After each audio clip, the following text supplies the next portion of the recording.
Friends, this lecture is continuous lecture of today's first lecture, Mastigomycotina fungi. We are coming up to the in first lecture we are coming up to the classification of order Chytridiales. Now we are starting with the family Synchytriaceae. Members of Synchytraceae family are microscopic. Microscopic are means they are very small. They cannot observed by our visual eyes. Then they are unicellular. Unicellular means their thallus is made by single cell. Then they are holocarpic. Holocarpic means entire vegetative structure converted into reproductive structure. True mycelium is absent. In case of Synchytraceae family, true mycelium is absent. So this is the basically Mastigomycotina group is the group of Eumycota fungi.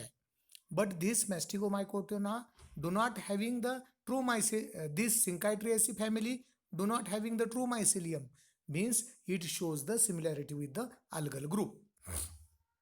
Unicellular thallus divided into many compartments at the time of reproduction.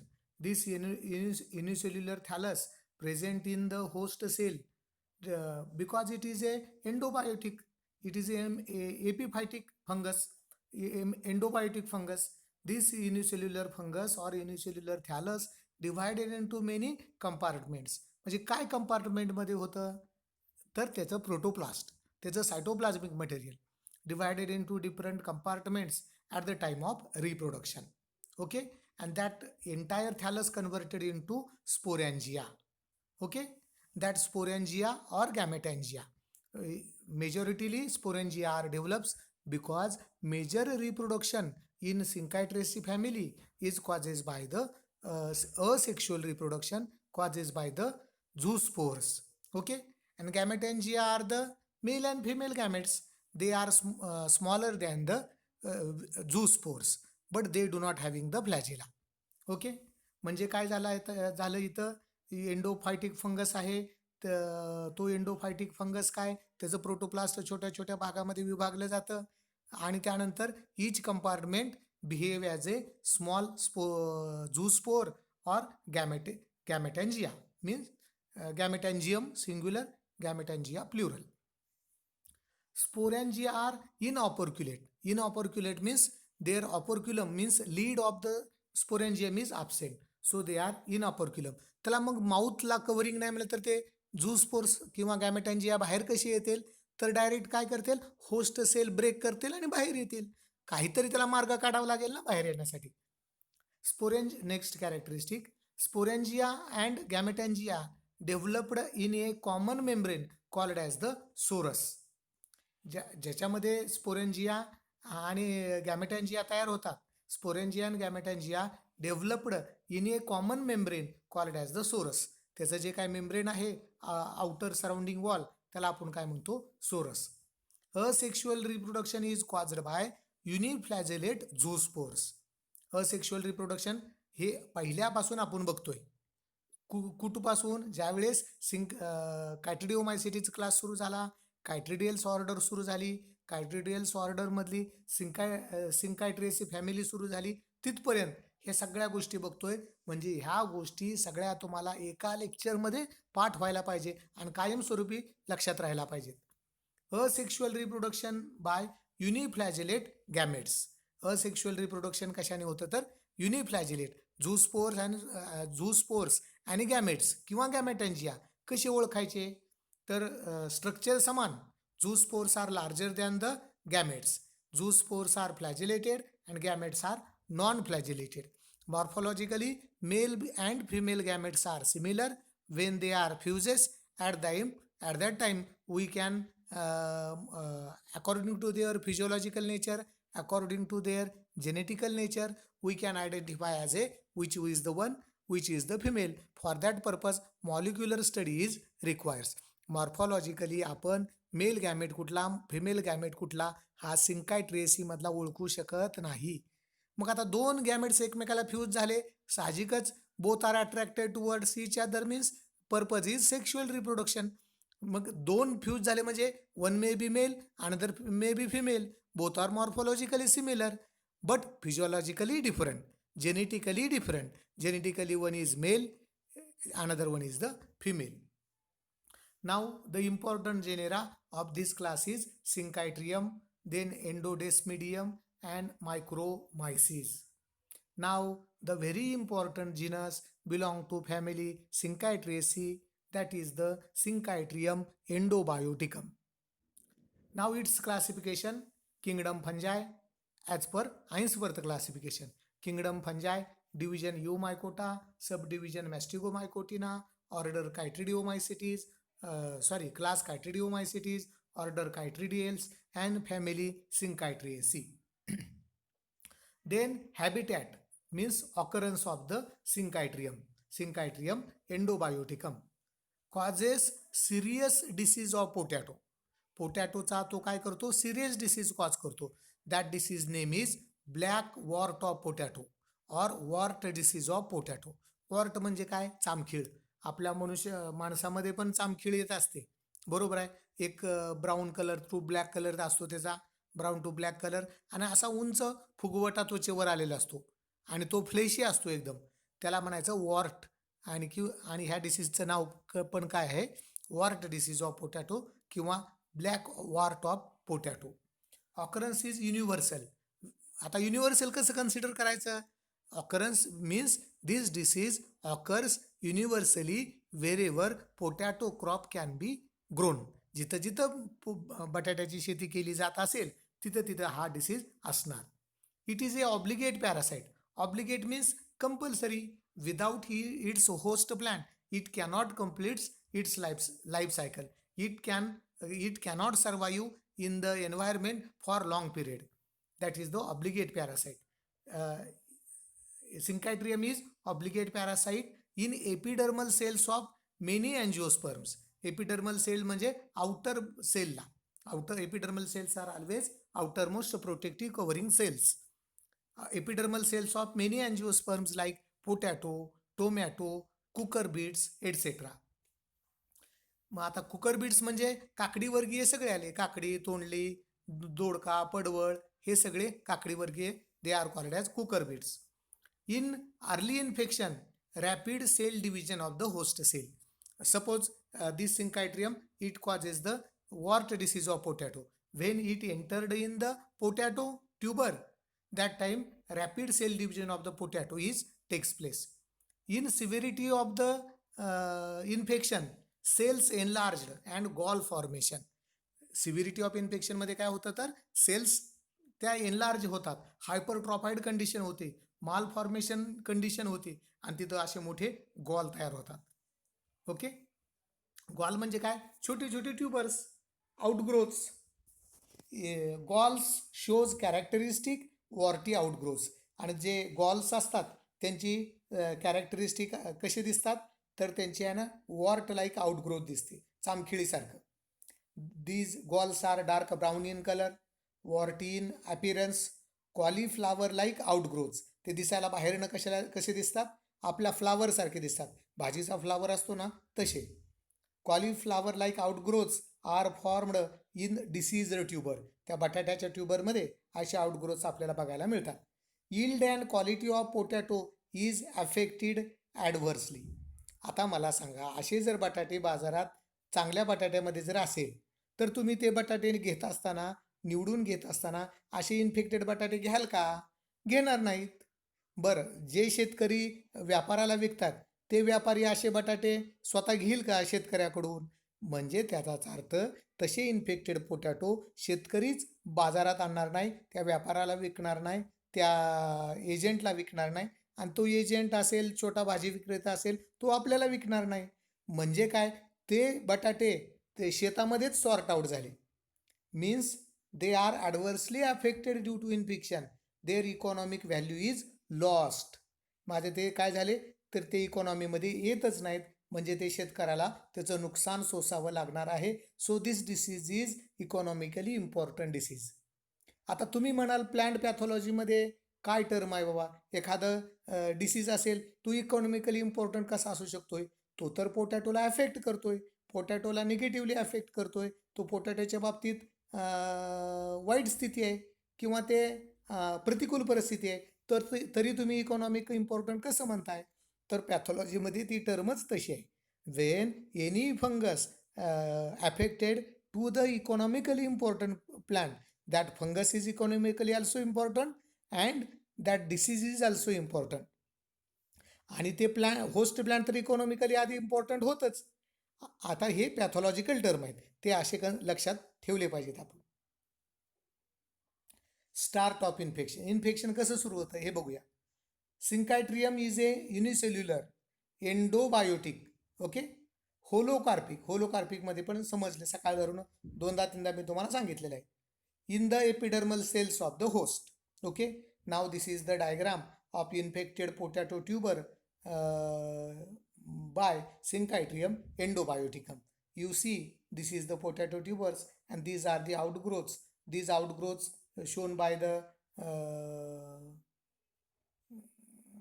blue color, and that blue colored outgrowths are the warty outgrowths, and that is the particular symptom of wart disease of potato.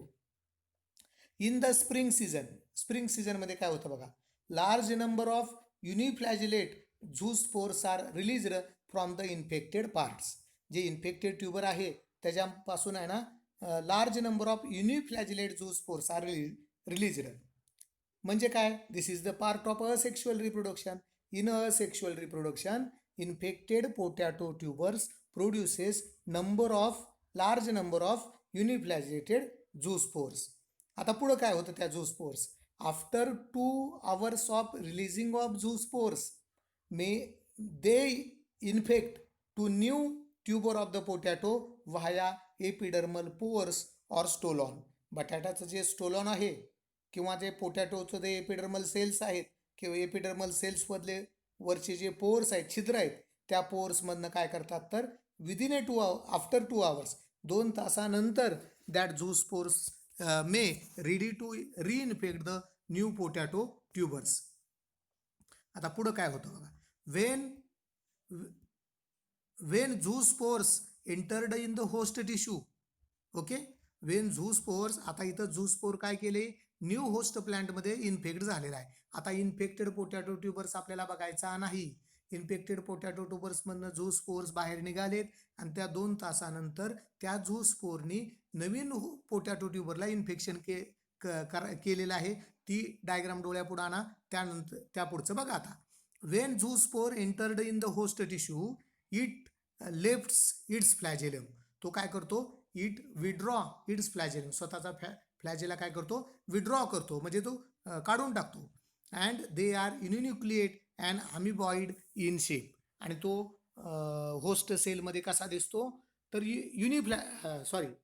Without फ्लॅजिलेटेड. आणि युनिन्युक्लिएटेड तर होतात का तर झूस्पोर्स R युनिन्युक्लिएटेड. आणि ते मग आता तो झूस्पोर कसा दिसतो? तो अमिबॉइड दिसतो.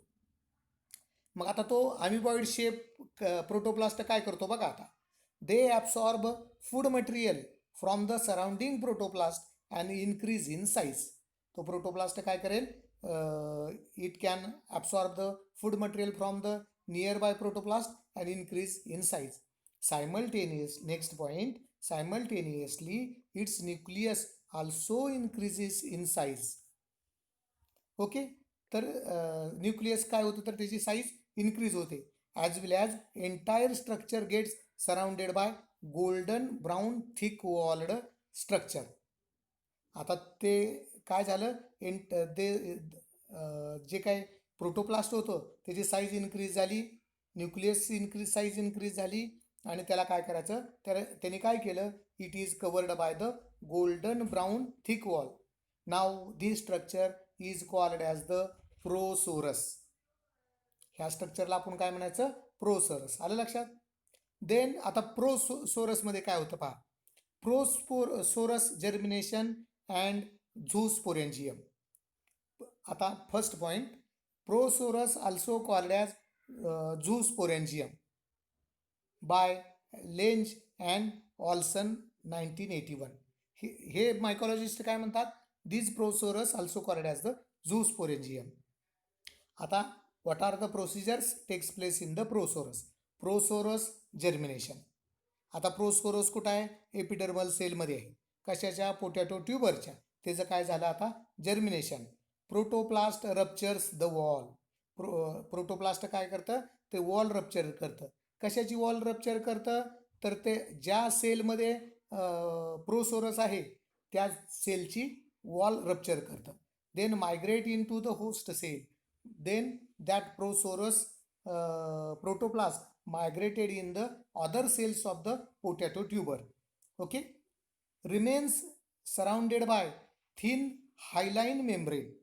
आणि नेहमी त्या प्रोटोप्लास्टला कशाचं कव्हरिंग असतं? तर हायलाईन मीन्स कलरलेस हायलाईन मेम्ब्रेनचं त्याला कव्हर असतं. Next point is nucleus goes in repeated mitotic division. त्यावेळेस काय होतं? जो सिंगल न्यूक्लियस होता झूस्पोरचा, it goes in the repeated mitotic division and many nuclei develops. That nuclear number is the 32. अशा प्रकारे 32 न्यूक्लिया त्यामध्ये तयार होतात. नाव these nuclei, ओके, आता त्याच्या पुढे बघू. Entire multinucleate prosorus, entire multinucleate prosorus gets divided into 4 to 9 multinucleate chambers and with hyaline walls. आणि परत काय होतं? एंटायर मल्टीन्यूक्लिएट आता 32 न्यूक्लिया तयार झाले. Means that prosorus is the 38 nucleated means multinucleated. Okay, entire multinucleated prosorus gets divided into 4 to 9 multinucleate chambers. आणि त्या प्रोसोरसमध्ये जे अमिबॉइड स्ट्रक्चर होतं त्यामध्ये 4 to 9 मल्टीन्यूक्लिएट चेंबर्स तयार झाले विथ हायलाईन वॉल्स. आता परत ते मल्टीन्यूक्लिएट वेगवेगळे चेंबर होऊन with small amount of protoplast and many nuclei and covers by the hyaline walls. आता इथं 2 कॉन्ट्रावर्सी आहेत. काय कॉन्ट्रावर्सी आहेत? From 32 nuclei. आता इथं 32 न्यूक्लिया तयार झाले. According to some mycologist, mycologist, just a minute हा.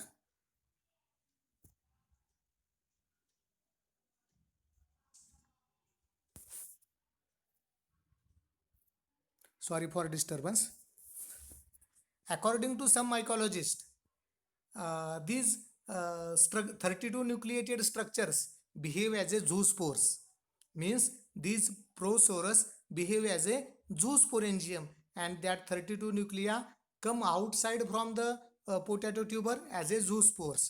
But according to other mycologists, they said that these nucleated cells behave as a gametes. They are smaller than the zoospores and they releases from the host cells and they behave as a gametes and they causes the sexual reproduction.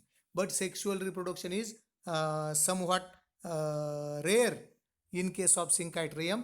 Majority Syncytium is reproduces by the asexual reproduction. Okay. Next point, each chamber, आता कुठले chamber? 32 nucleated जे protoplast होतं त्याला आपण काय म्हणलं होतं?